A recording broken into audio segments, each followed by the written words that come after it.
Hello guys, magandang gabi po sa inyong lahat po guys.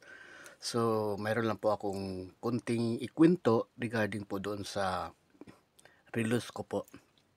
Actually po guys, ah ito pong reels na ito guys, yan. Itong reels na ito, matagal na po ito nawala. Nawala po ito siya nung halos isang taon na mahigit po.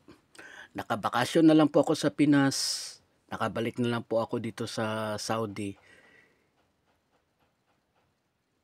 Hindi ko to nakita. Kanina ko pa lang po ito siya nakita guys. So hinahanap-hanap ko, niisip ko una, baka siguro itong relos ko, baka na isama ko sa plastic kasi minsan kasi may mga nilalagay ako doon sa plastic tapos hinubad ko. Tapos naitapon ko, ganun ang nasa isip ko, wala sa isip ko na kinuha or ninakaw. Wala ko iniisip na ninakaw yung cellphone, anong relos ko.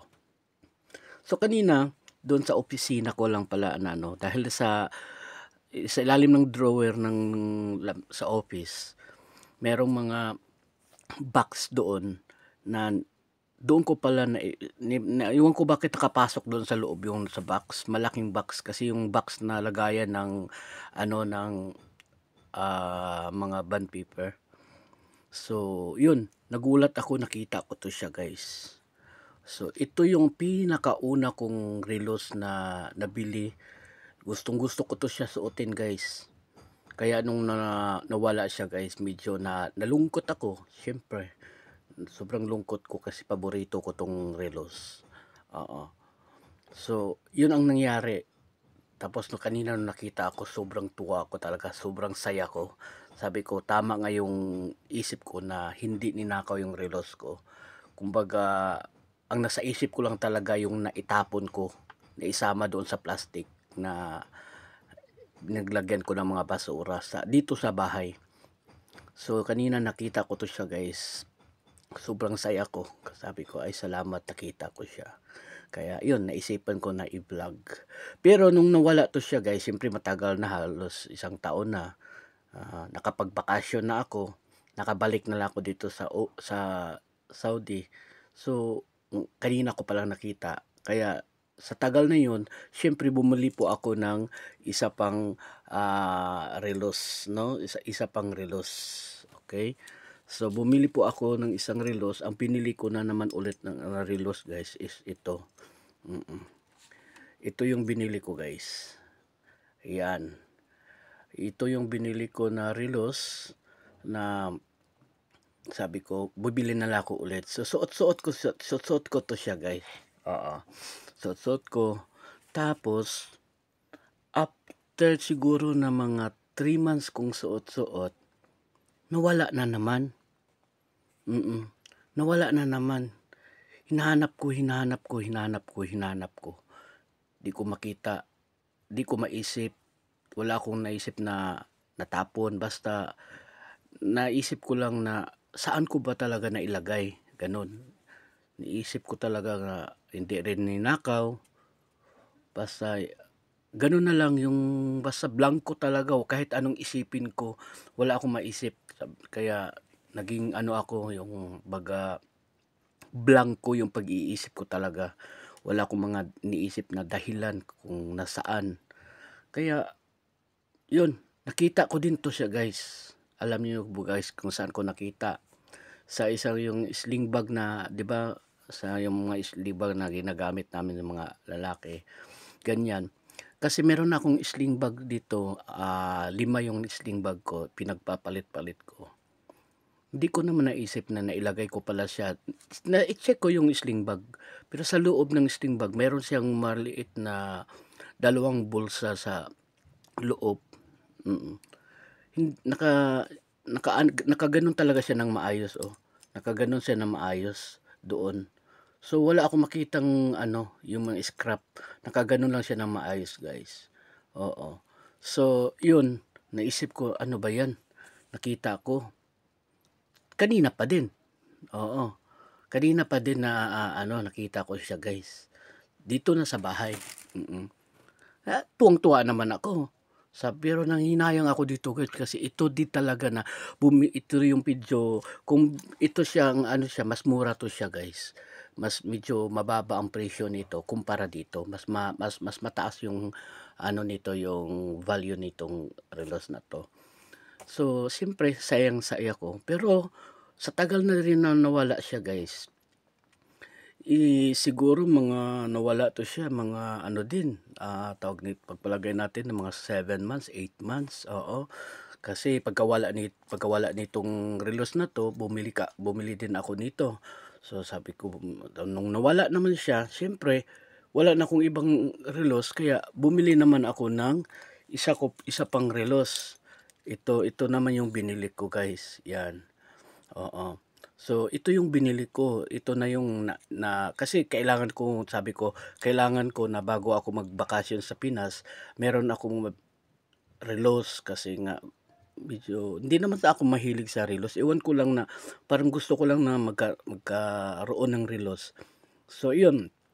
Ito yung naiuwi ko sa Pinas, suot-suot ko, yan, bit ko. Hanggang ngayon, ito na yung sinusuot ko. Oo. So, yun nga, dahil nga nawala itong dalawang relos, ito yung nadala ko sa Pinas. Ito yung nasuot-suot ko. Oo, hanggang sa pagbalik ko dito. Ngayon, nakita ko tong relos, naging 3 na yung relos ko. Oo. So, ganun ang nangyari sa sitwasyon ngayon. Pero ngayon dahil 3 na 'tong relos ko, ang susuotin kong relos is ito talaga. Ito yung susuotin ko kasi ito special pa 'to sa akin kaya hindi ko muna 'to siya susuotin kasi mas mataas talaga ang value nito, 'yan. Mm. Kaya hindi ko 'to susuot, itatabi ko lang dito siguro sa cabinet, oo. 'Yan, itatabi natin 'yan. Tapos ito kasi sinusuot ko na 'to medyo ano na rin, tawag nito, para kasi gusto ko din 'to, dahil sa yung ano niya, yung tawag nito, yung scrap niya, tapos may pagka-gold din. So, medyo mataas din ang value niya, pero mas mataas ito. Ito siya ang mas mataas ang value. Sunod ito ang pinakasunod na ano, tapos ito yung pinakamababang value.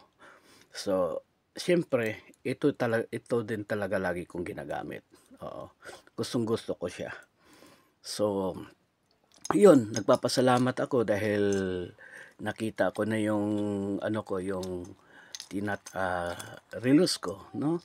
Nakita ko na yung relos ko guys na siyempre wala naman tayong ibang hangarin, wala tayong ibang gagawin kundi masaya. Masaya siya kasi ayan naging 3 na ulit yung relos ko 'no. Actually sabi ko nga hindi naman ako mahilig sa relos pero ito naging ano na siya, tawag nito, yung yeah. Ay salamat Lord, ako lang talaga ang nakawala sa relos na ngayon. Yun pala, ako lang pala ang may problema. Ayan, kita mo yung date, hindi na naayos yung date. Ito siya, medyo okay siya. Ito lang medyo hindi pa naayos ang date kasi nga hindi ko pa nga na siya na ano talaga. So ito okay naman, wala problema. So sa tingnan natin ang oras, ito yung oras niya at saka oras, ito yung dalawang tama. Ito hindi pa to na set ng maayos. So ngayon guys, tatanong ko lang sa inyo, alin ba dito yung nagugustuhan niyong relos guys? So si number 1, ayan. Si number 1 ba ang nagustuhan niyo yung ano, Navy Force, ayan. Gusto niyo ba ito yung design niya sa relos? Alin ba yung sa tingin niyo? Kasi ito talaga ang gusto kong susuotin. Oo. Hanggat masira siya kung maaari. Oo. Ay kung maaari, ay hindi naman, wag naman. Oo. So ito yung gusto kong susuotin. Or gusto niyo ito ba yung maganda para sa inyo? Hindi naman siya ano sa pangalan talaga, Banboni, oo.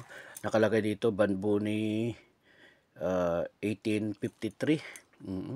Yun ang nakatatak niyo, ay 53 pa. Oo. Yan po ang ano. Tapos Ito naman is, ang nakasulat niya is Rolex. Ito makikita mo, gustong-gusto ko siya kasi bawat time, yan na yung mga oras na nakapaikot is ano siya, tawag nito, may mga bato-bato pero hindi siya bato na masasangla, yung ano lang siya. Oo. So, yun. Kaya mamimili na lang po tayo guys kung alin po yung gusto nating relos guys, ha. Alin ba dito ang sa tingin nyo magandang relos guys? Oo. Yung design ha, wag naman yung presyo. Alin dito yung maganda ang design? Oo. No? Alin dito ang maganda design sa tingin niyo? Oo. Yan. Yan, alin ba dito ang mas magandang design guys? Tatlo na yung relos ko. Ayan. So, yun guys. Maraming salamat dahil nakita ko din sa wakas yung aking relo. Okay? So, hindi pala nawala talaga. Walang gumalaw ng aking relos. So, yan. Select lang po kayo guys. Alin sa tingin nyo maganda guys? Si number 1, si number 2, or si number 2, or si number 3. O yan, ulitin natin guys ha. Si Navy Force. Ayan, si Navy Force ba? Sa tingin nyo maganda? Ha? Maganda ba si Navy Force? Ayan oh. Navy Force. Ayan. Or kaya itong 1853 na relos na si Van Bonny. 1853. Ayan. Ayan o, Van Bonny. Ano ba yan? Ayan. Ayan, si Van Bonny. Ayan po. Or kaya ito si Rolex.